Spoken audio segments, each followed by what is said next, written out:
What's going on, y'all? Welcome back to the dojo. I was just sitting around thinking, right? And I don't know why it popped up in my head. I was thinking about gangsters. Oh yeah, I remember. I was watching the Boondocks yesterday. The story of Gangsterlicious. Yeah. And it's a couple things I want to talk about in this video. First thing is the title of the video. I think being gangster is stupid.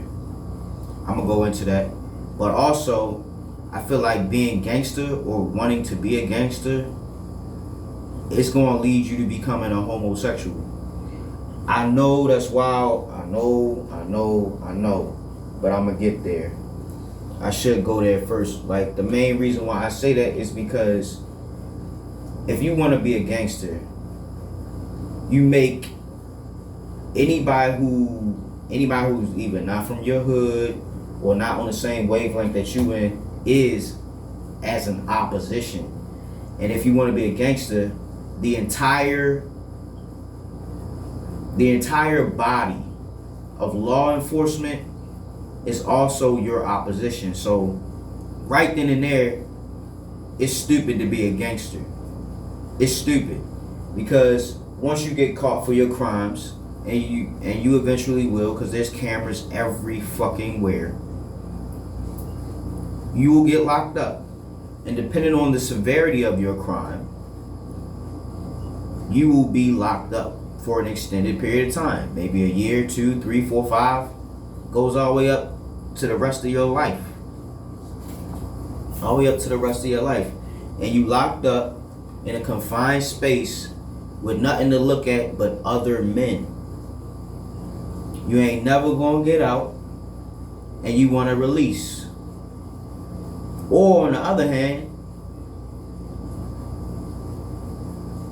you go in there,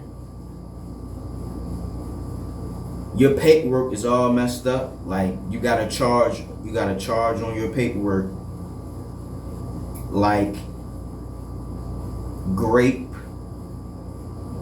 hurting a woman or something like that. You're gonna be dealt with. You're not gonna have a good time in there. You're not gonna have a good time, period. But the rest of the inmates in there are gonna make it a worse time for you. And they're the ones who can touch you. They're the ones who can get to you. You can't really get your hands on nothing or nobody but the other inmates. And when everybody's ganging up on you because you wanted to be out in the world doing something stupid, you know what I mean? It's gonna come back to haunt you. And it may come back to haunt you as somebody wants to take your manhood from you. That happens in there a whole lot, especially for brothers who gonna be down for a long time. It's a common thread. And I was watching something, I can't even remember what it was. It might have been the story of Gangsterlicious, where they was talking about how, no, it wasn't. It was something with Busta Rhymes. I'm gonna post that video in a bit. But basically, when you are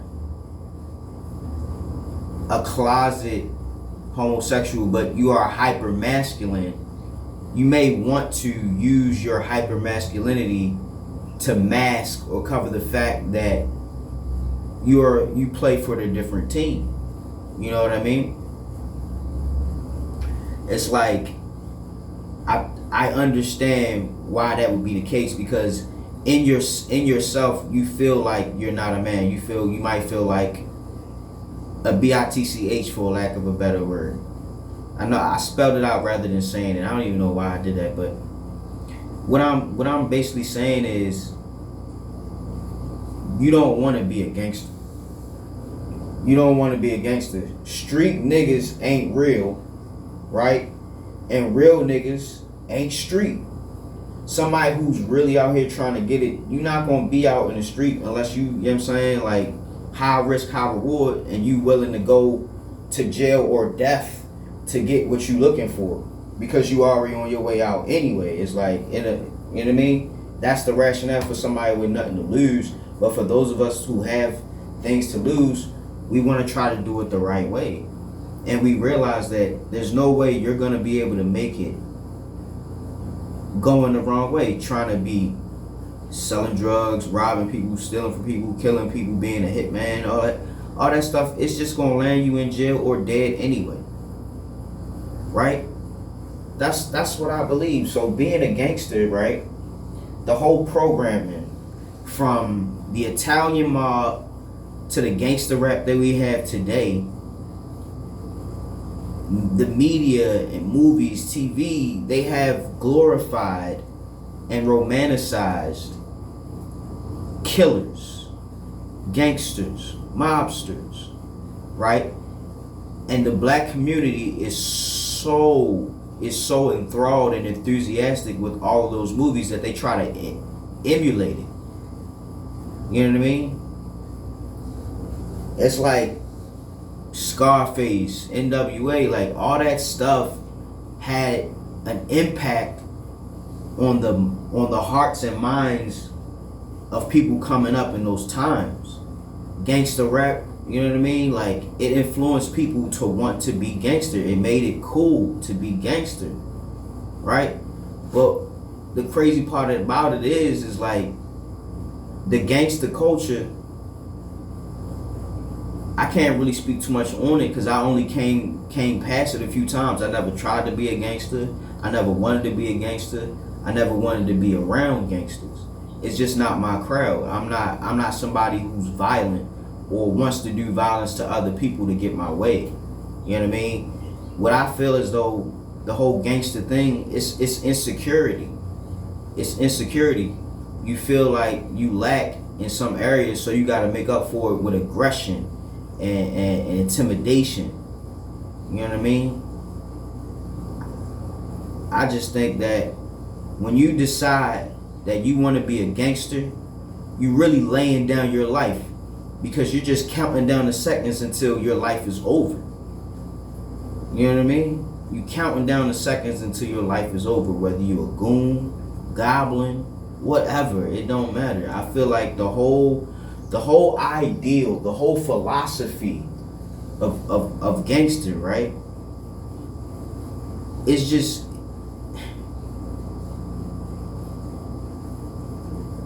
you can't win. The times that we in, it don't make no more sense for that to be anybody out here calling themselves a gangster, because you're gonna be watched by the FBI. They gonna be checking on you, them feds. Yes, they gonna be all over you. And then we live in an age where everything is recorded and tracked. Everything is recorded and tracked. So it's like, what sense does it make to go online and threaten people, flash big wads of money when you don't have a job or a means of income, legal income, threatening people online, showing guns, you know what I mean?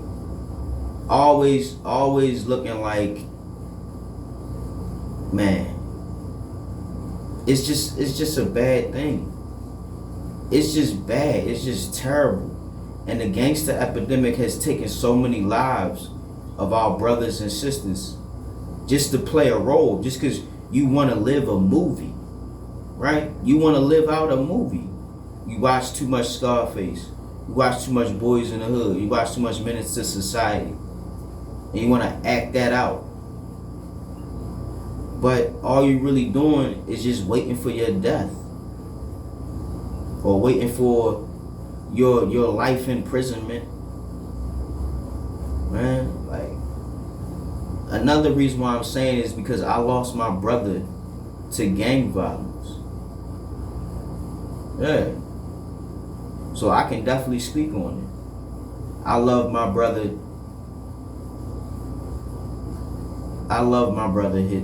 his whole life, man. There was never a time where I didn't care about that young man. But I can't say that the choices and decisions that he made in the latter portions of his life were some of the most stupid decisions I've ever seen anyone make. And he made those decisions because he wanted to be a gangster. These decisions ultimately costed him his life. And I'm still grieving his passing. All because he wanted to take that route and be a gangster. Partially, I know why. It's because he struggled in life.